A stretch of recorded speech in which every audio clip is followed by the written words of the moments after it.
Hello everyone, here we are from the heart of Hippocrates campus in the hut that many of you have attended conferences and lectures in. This is sort of a multi-purpose hut. We've had 2 or 3 marriages in here. It's filled with our guests who are here from all over the world. Give everyone a hand. And since this is a global pandemic, a global concern, we have invited some of our friends from around the world. So first we have Christian here with us. He's from Germany, and we want anyone here in the facility, as well as anyone around the world, you can text us to ask questions what it's like in Germany right now in the grips of the coronavirus. So Christian, why don't you tell everyone what it's like in Germany in the middle of this whole big fiasco? Man, first of all, I'm still alive. Yeah! That's a big thing because I'm doing my green smoothies, my green juices every day. So yeah, good for you. Feeling great and feeling good, and things are going dramatically here. Day after day, there's one more restrictive thing after the other. So from tomorrow on, we are not. We are only able to leave the house when we have to buy some things, and we only can go outside with maximum 3 persons at the same time, you know. So it's not a complete strict quarantine, but it's like if you want to go outside to the forest or somewhere, you really have to go alone or maximum 3 people, and all the other things are closed. So no more restaurants and all the stuff. So it's more or less a complete shutdown. All the flights, of course, are cancelled. I guess 95% of the flights are completely down. And it's like economic disaster, and everything is shut down. So, Dr. Davis, do you have any medical questions you may want to ask him about Germany? No, I mean, I just wanted to make a comment, I guess, regarding this whole fear factor. And obviously we all know about the importance of fear and on our stress hormones and adrenal glands. And so I think that if everybody, obviously this is a very serious subject, but it's very important for us all to kind of realize that, our immune system is driven by lots of factors. And in those factors, part of those pillars that we should really harp on is stress and how we deal with those stressors, right?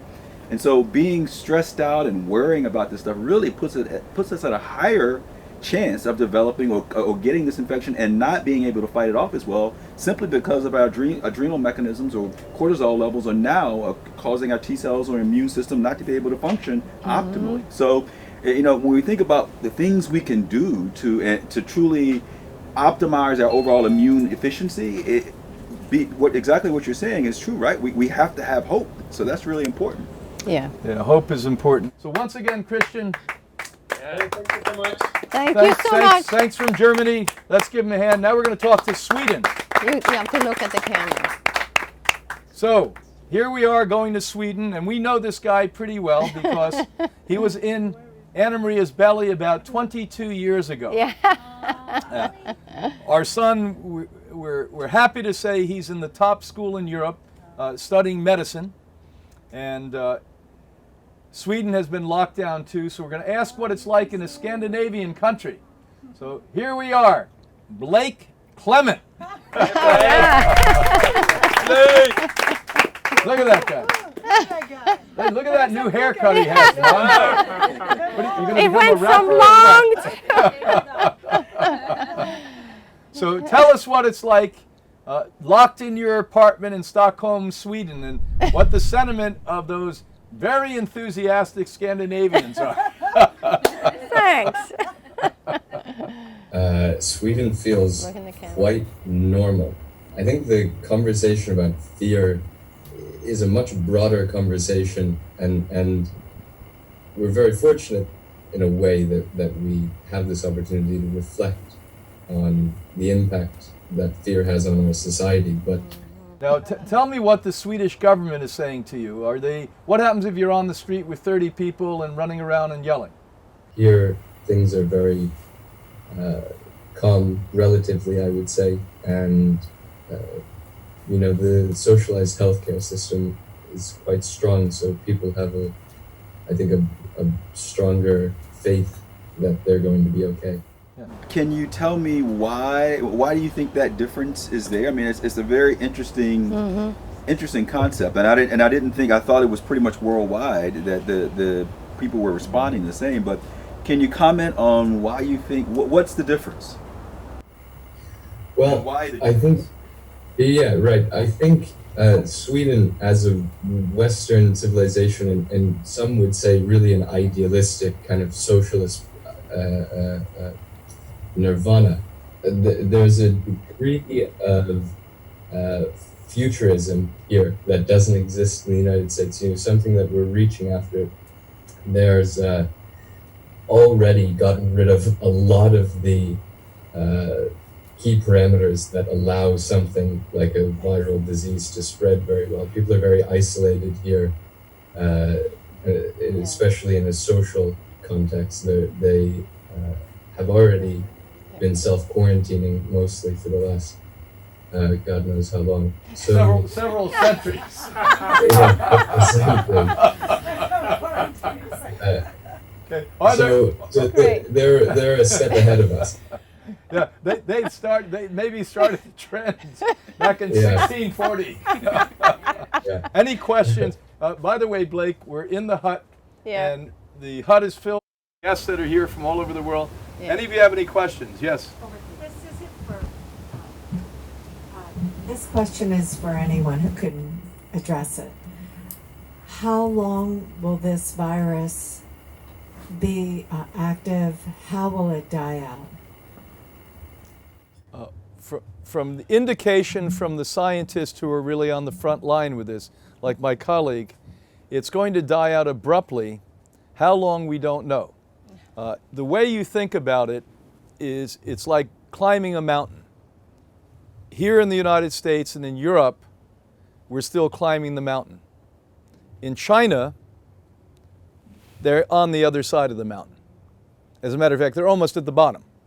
So there has been no new cases in China reported at the epicenter of it or throughout China. The only new cases are people that traveled to Europe and went back to China. Isn't that interesting? Yeah. So that's how it is. Because of the total incompetence we had in the United States and Italy, let's say it as it is, we didn't take it serious. And by the way, our leadership in the United States basically laughed at it until 2 weeks ago. Said it's going to be a common cold, it's going to go right away.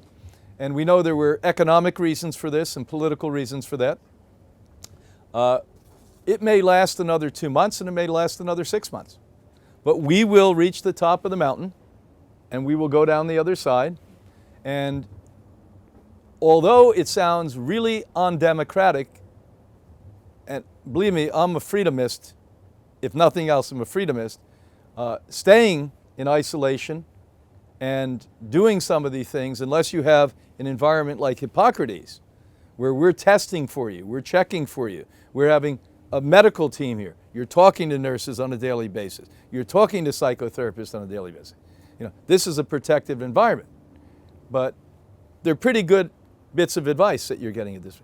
So if we don't cross-contaminate, it will be shorter. If we continue to cross-contaminate, here in the United States, we just had we are in spring break. And this was a big event for kids out of college. They'd come down, they'd be on the beaches, they'd kiss, they'd hug, they'd love, they'd drink, etc. And they didn't skip a beach. They did it. A beach or a beat. We need to get Andy and Antony. All right.